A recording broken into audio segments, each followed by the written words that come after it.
행사할 목적으로 그 직무에 관하여 윤석열이 서명하고 피고인과 김용현이 부서한 비상계엄 선포문 표지를 허위로 작성하였다는 것입니다.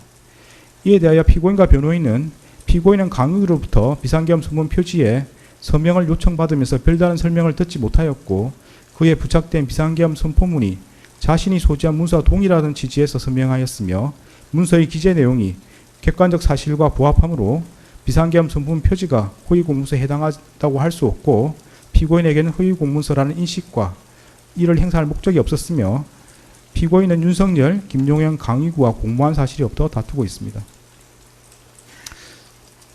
살피건대 여기서 허위란 표시된 내용과 진실이 부합하지 않아 그 문서에 대한 공공의 신용을 위태롭게 하는 경우를 말합니다. 허위 공문서 작성죄는 허위 공문서를 작성함에 있어 그 내용이 허위라는 사실을 인식하면 성립하는 범죄입니다. 비상계엄 선포문 표지는 2024년 12월 3일자로 성립한 문서로서 대통령이 헌법 규정에 따라 국무총리와 관계 국무위원이 부서한 문서로서 이 사건 비상계엄을 선포했다는 사실관계 및 그로서 헌법상 요구되는 기관 내부적 권력 통제 절차가 작동하였음을 증명하는 기능을 갖습니다. 그러나 사실 비상계엄 선포문 표지는 2024년 12월 3일 이후에 피고인 김용현, 윤석열이 순차 서명함으로써 문서로서 성립하였고 윤석열은 피고인과 김용현이 부서한 문서로 이 사건 비상계엄을 선포하지 않았습니다. 이는 결국 표시된 내용과 진실이 부합하지 않아 문서에 대한 공공의 신용을 위태롭게 하는 경우에 해당하므로 허위에 해당한다고 볼 수 있습니다. 피고인의 진술에 따르더라도 피고인은 강의구로부터 비상계엄 선포문 표지를 받아 자신의 서명란 외에 대통령과 국방부 장관의 서명란이 있는 것을 보았고 작성일이 2024년 12월 3일로 소급되어 기재해 있는 것을 알고 있었습니다. 강의구는 피고인으로부터 피고인에게 부서라는 요건을 갖춰야 한다. 윤석열의 서명을 받아야 하고 피고인과 김용현의 서명도 필요하다는 취지로 설명하며 서명을 요구하였고 피고인은 작성일을 소급한 문서를 작성하는 것에 대해 이의를 제기하지 않았습니다. 그 후에 피고인은 강의구에게 나중에 작성된 게 알려지면 괜한 논란이 될 수 있겠다. 문서가 없더라도 국무회의 실체는 있지 않느냐고 말하며 폐기를 요구하였습니다. 이러한 사정을 고려하면 피고인은 강의구가 헌법에 따른 문서주의와 국무총리 및 관계 국무위원의 부서라는 절차 요건을 갖추어 이 사건 비상계엄을 선포되었음을 증명하려는 허위의 문서를 작성하기 위해 비상계엄 선포문 표지에 서명을 요구한다는 것을 알고 있었고 자신이 국무총리 서명란에 서명한 후 윤석열과 김용현이 각각 그들의 직위에 해당하는 서명란에 서명하려는 것 또한 충분히 예상할 수 있었습니다. 나아가 피고인은 강의구 등이 추구한 목적으로 비상계엄 선포문 표지를 사용함으로써 작성일을 소급한 문서를 허위로 작성한 것이 알려지면 논란이 되리라는 것도 인식하고 있었습니다. 결국 피고인은 윤석열, 김용현, 강의구와 순차적 암묵적으로 공모하여 각각 자신의 직위에 해당하는 서명란에 서명함으로써 공동하여 허위 공문서를 작성하였고 피고인에게 허위 공문서라는 인식과 이를 행사할 목적이 있었다고 봄이 타당합니다.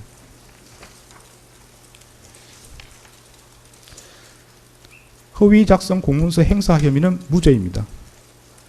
관련 공소사실은 피고인은 윤석열, 강의구, 김용현과 공모하여 허위로 작성한 공문서인 윤석열이 서명하고 피고인과 김용현이 부서한 비상계엄 선포문 표지를 그 무렵 대통령 비서실 부속실에 보관하는 방법으로 행사하였다는 것입니다. 그런데 문서의 행사란 위조된 문서를 진정한 문서인 것처럼 그 문서의 효용 방법에 따라 이를 사용하는 것을 말합니다. 강의구는 피고인, 김용현, 윤석열로부터 차례로 서명을 받은 비상계엄 선포문 표지를 관련 절차에 따라 문서관리대장에 철하는 등으로 비치한 것이 아니라 자신의 사무실 서랍에 보관한 것으로 보입니다.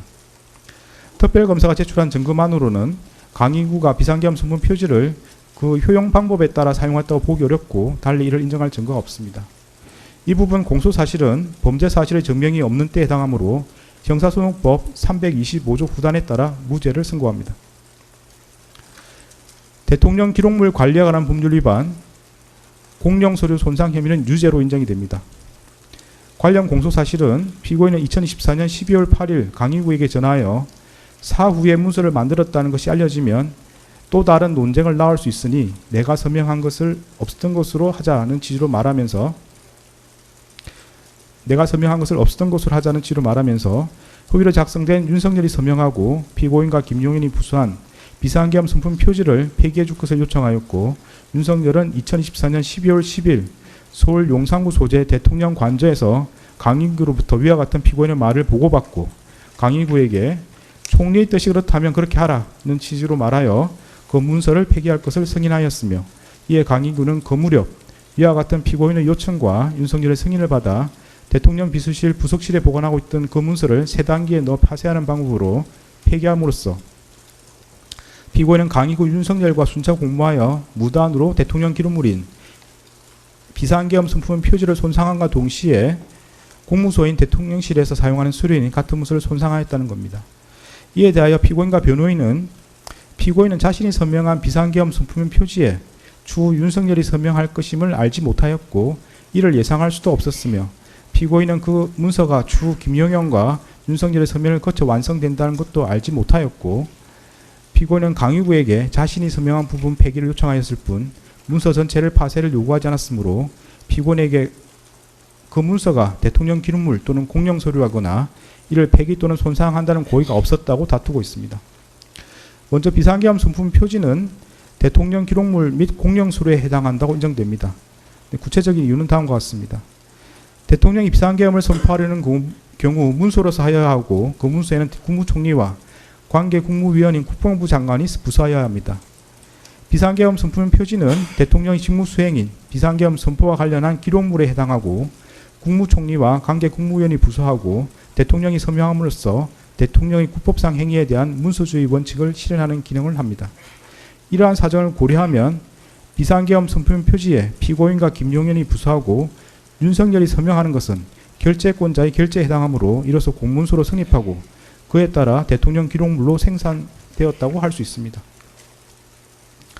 이와 같이 비상계엄 선품 표지가 공문서로 성립되어 대통령 기록물로 생산되었고 대통령실에서 사용할 목적으로 보관되어 있었던 이상 정식 절차를 밟아 접수 편철되었는지 등과 관계없이 공무소에서 사용하는 서류에 해당한다고 봄이 타당합니다. 다음으로 피고인에게 비상계엄 선품 표지가 대통령 기록물 및 공용 서류에 해당한다는 사실과 이를 손상한다는 인식이 있었다고 인정됩니다. 구체적인 내용은 다음과 같습니다. 피고인은 자신이 국무총리 서명란에 서명한 후 윤석열과 김용현이 각각 그들 지위에 해당하는 서명란에 서명함으로써 비상계엄 선품 표지가 대통령 기록물이자 공용 서류로 성립하려는 사정을 충분히 예상할 수 있었습니다. 피고인은 강유 등이 추후 비상계엄 선품 표지를 사용하려는 것을 인식하면서 그로 인해 발생한 논란을 우려하여 그 문서 폐기를 요구하기도 하였습니다. 피고인은 자신이 서명한 부분을 특정하지 않은 채 비상계엄 선품 표지의 폐기를 요구하였고, 달리 피고인이 강의구에게 대통령 기록물법 등 관련 법령에 따른 절차를 거쳐 폐기할 것을 요구하였다고 볼 자료도 없습니다. 위정 혐의는 모두 유죄로 인정됩니다. 위정 공소 사실에 대하여 피고인과 변호인은 2024년 12월 3일 대통령실에서 특별한 문건을 받은 사실이 없고, 김용현이 이상민에게 문건을 건네주는 것을 보지 못했으며 헌법재판소에서 기억하는 바에 따라 지출하였으므로 위정이 아니라고 다투고 있습니다. 먼저 피고인이 헌법재판소에서 대통령실에서 특별한 문건을 받은 사실이 없다는 취지로 증언한 것은 기억에 반한 진술이라고 인정이 됩니다. 구체적인